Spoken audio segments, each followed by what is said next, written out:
Hello students, आप सभी का हमारे इस यूट्यूब चैनल में स्वागत है। स्टूडेंट्स, हम प्रोबेबिलिटी एंड स्टैटिस्टिक्स से पेपर सॉल्व कर रहे हैं। क्वेश्चन नंबर 4B पे हम पहुंच चुके हैं। क्वेश्चन नंबर 4B कहता है हमारे पास, suppose that 25% of all student at a large public university receive financial aid. Let X be the number of students in a random sample size of 50 who receive financial aid using approximation.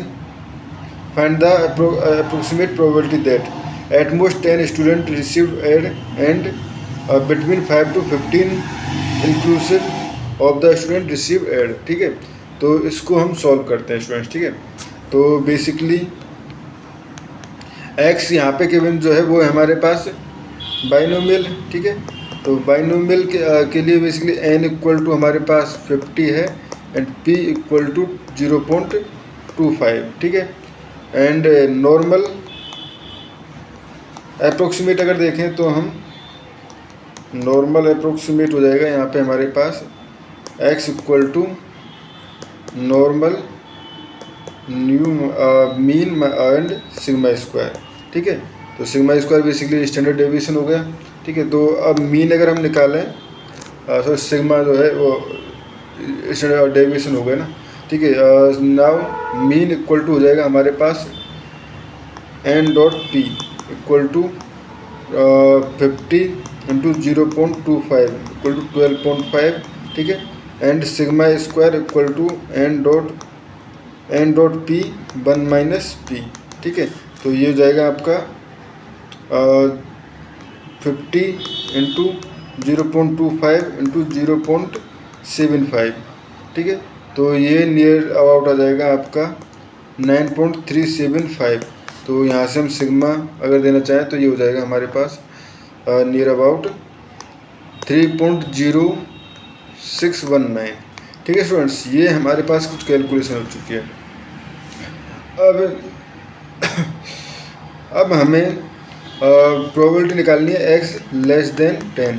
तो basically अगर continuity correction की जो probability है उसके according हमारे पास p x less than equal to 10 जो है वो किस तरह से निकाली जाती है, near about p y less than equal to, अगर यहाँ पे 10 है, 11 है, 12 जो भी है उसमें 0.5 ऐड कर दीजिए, तो ये 10.5। तो y जो है जहाँ पे हमारे पास वेरिएबल है नॉर्मल डिस्ट्रीब्यूशन के लिए, और ये 12.5 एंड 3.0619 का स्क्वायर।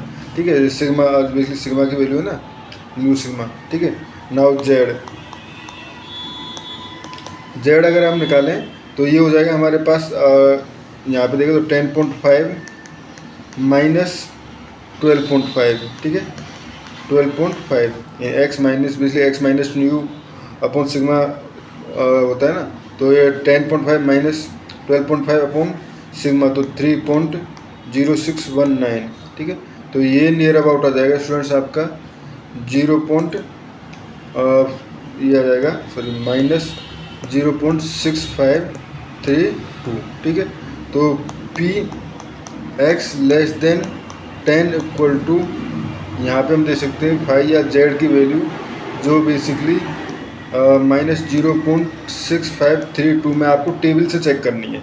ठीक है, जब आप टेबल से चेक करोगे ये वैल्यू, तो ये वैल्यू आएगी आपकी नियर अबाउट 0.257। ठीक है students, similarly P5 less than equal to x less than equal to 15। ठीक है, तो इसके लिए हम यहाँ पे कह सकते हैं कि P बेसिकली नॉर्मल डिस्ट्रीब्यूशन में क्वान्टिटेटिव में जाए तो 5 से थोड़ा कम, यानी कि 4.5 less than equal to x less than equal to 15.5। ठीक है, 15.5। ठीक है स्टूडेंट्स, तो यहाँ से ये हो गए हमारे पास। पहले Z1 इक्वल टू निकालें तो 4.5 minus 12.5 upon 3.0619 equal to near about हो जाएगा आपका minus 2.6128 and Z2 equal to हो जाएगा आपका